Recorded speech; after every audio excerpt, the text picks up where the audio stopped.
नसीब का लिखा एक रोचक कहानी। 15वीं सदी की यह कहानी है। किसी एक गांव में बहुत ज्ञानी पंडित रहा करता था। पंडित आजू बाजू के सारे ही गांवों में बहुत प्रख्यात था और इसी वजह से धनवान भी। पंडित का परिवार ज्यादा बड़ा नहीं था। पंडित अपनी पत्नी के साथ अपने बहुत बड़े घर में अकेला रहता था, क्योंकि पंडित को कोई बेटा था नहीं और एक बेटी थी जिसका विवाह पास के गांव वाले एक श्रीमंत लड़के से हो चुका था। पंडित ने शादी से पहले अपने होने वाले दामाद की अच्छे से जांच पड़ताल की थी और अपनी बेटी का भविष्य भी ठीक से पढ़ा था, तब जाकर उसने बेटी की शादी की थी। लेकिन चंद सालों में ही पंडित का दामाद बुरी आदतों के चंगुल में फंस गया। जुआ और शराब की बुरी लत ने उन्हें सड़क पर लाकर रख दिया था। अपने बेटी की ऐसी दुर्दशा देखकर पंडित की पत्नी काफी दुखी होती थी और अक्सर पंडित को कहा करती थी, तुम जाकर उनकी मदद कराओ। पंडित हमेशा अपनी बीवी को यह कहकर उनकी मदद करने के लिए मना कर देता था कि अभी कुछ समय तक उनका बुरा वक्त चलना है। हम चाहे कितनी ही कोशिश कर ले, जो उनके नसीब में नहीं है वह उन्हें नहीं मिल पाएगा। पंडित की ऐसी बातों से उसकी पत्नी काफी दुखी हो जाया करती थी और मन ही मन सोचती थी कि कैसा स्वार्थी पिता है, अपनी बेटी को इतने कष्टों में देखकर भी उसकी मदद करने के लिए मना करता है। आखिर भगवान ने जो इतना सारा धन धान्य दिया है उसका क्या करेंगे? हमें कोई और औलाद भी तो है नहीं, ले देकर एक यही बेटी है और उसके लिए भी कुछ नहीं करेंगे तो किसके लिए करेंगे? पंडित ऐसा नहीं सोचता था। ऐसा नहीं है कि पंडित अपनी पुत्री से प्रेम नहीं करता था, लेकिन उसने अपनी पुत्री की कुंडली इतने अच्छे से पढ़ी थी और वह यह पहले से ही जानता था कि वह चाहे किसी भी लड़के से शादी करती, लेकिन उसके जीवन में यह समय आने वाला ही था और बिना इसे भुगते उसको छुटकारा नहीं मिलने वाला था।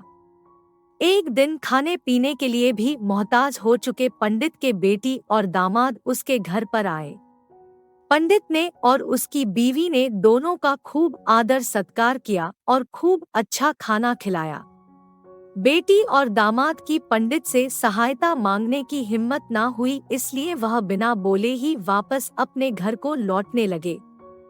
लेकिन माँ तो माँ होती है, पंडिताइन से रहा नहीं गया और बिना पंडित की इजाजत के उसने चोरी छुपे बूंदी के लड्डू बनाकर उसमें सोने के सिक्के रख दिए और बेटी और दामाद को दे दिए, ताकि बेटी और दामाद की कुछ आर्थिक सहायता हो सके। पंडिताइन यह भी जान गई थी कि बेटी और दामाद शर्म के मारे उनसे मदद नहीं मांग रहे थे, इसलिए उसने बेटी और दामाद को भी लड्डुओं में छिपे सिक्कों के बारे में कुछ नहीं बताया। जाहिर सी बात है कि जब वो लोग घर पर जाकर लड्डू खाएंगे तो उन्हें उसमें सोने के सिक्के मिल जाएंगे, इस तरह बिना उनके मांगे ही उन तक मदद पहुंच जाएगी। सोचकर पंडिताइन मन ही मन अपने बेटी की मदद करने के लिए खुश होने लगी। पंडित के दामाद और बेटी उन दोनों का आशीर्वाद लेकर अपने घर के तरफ रवाना हो गए। उन दिनों गाड़ियां तो होती नहीं थी, घोड़ा गाड़ी या बैलगाड़ियां चलती थी। पैसे ना होते तो और चीजों की लेन देन से भी व्यवहार होता था। बेटी और दामाद का गांव पंडित के घर से कोसों दूर था, फिर भी पैसों की कमी के चलते वह चलकर अपने गांव की तरफ निकल पड़े। थोड़े दूर ही चले थे कि पंडित की बेटी के पैर में मोच आ गई और अब उसको चलना भी मुश्किल हो गया। पंडित के दामाद ने जब देखा कि उसकी बीवी अब बिल्कुल चलने में सक्षम नहीं है, तो उसने एक टांगा अपने घर तक किराए पर ले लिया। दोनों पति पत्नी टांगे में बैठकर घर तक पहुंच गए, लेकिन टांगे वाले को देने के लिए उनके पास पैसे थे नहीं, इसलिए पंडिताई ने जो बूंदी के लड्डू उन्हें दिए थे वही किराए के तौर पर उस टांगे वाले को दे दिए। टांगे वाला बूंदी के लड्डू को लेकर वहां से चला गया। टांगे वाला अपने घर की तरफ जा रहा था, तब उसे एक हलवाई की दुकान दिखी। उसने सोचा कि थोड़े से बूंदी के लड्डुओं से मेरे घर के लोगों का पेट थोड़ी भरने वाला है, इससे अच्छा मैं इन बूंदी के लड्डुओं को बेचकर उनसे कुछ चावल खरीद लेता हूँ। टांगे वाले ने बूंदी के लड्डू हलवाई को बेच दिए। जिस गांव में वह हलवाई रहता था उसी गांव में एक आदमी ने अपने घर पर पूजा रखी थी और उसी पंडित को उस पूजा के लिए बुलवाया था। पूजा में लगने वाले प्रसाद के लिए उस आदमी ने उसी हलवाई से बूंदी के लड्डू लिए जहां पर उस टांगे वाले ने बेचे थे। हलवाई ने भी उस आदमी को टांगे वाले से खरीदे हुए लड्डू ही पहले दिए ताकि वह खराब ना हो जाए, क्योंकि वह नहीं जानता था यह लड्डू कब बने हैं। पूजा खत्म होने पर दक्षिणा और बूंदी के लड्डू लेकर जब पंडित अपने घर आया और खाना खाने बैठा तो प्रसाद में लाए बूंदी के लड्डू खाते वक्त लड्डू से सोने का सिक्का निकला। इस घटना को देखकर पंडिताइन की आंखों से आंसू बहने लगे।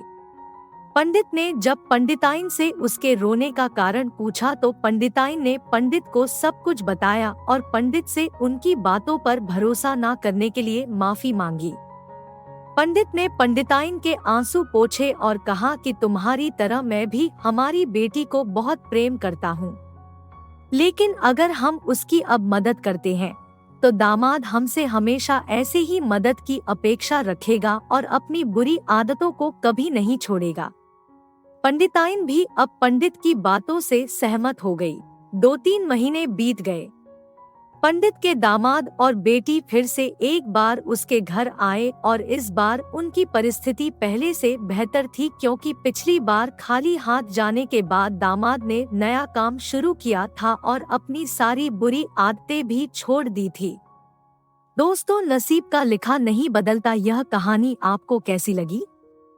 क्या आप भी नसीब पर भरोसा रखते हैं या फिर आप उन लोगों में से हैं जो अपना नसीब खुद अपने हाथों से लिखना चाहते हैं? यदि आपको यह दिल को छू लेने वाली कहानी आपको अच्छी लगी हो तो हमें कमेंट करके बताएं और इस कहानी को शेयर करना ना भूलें।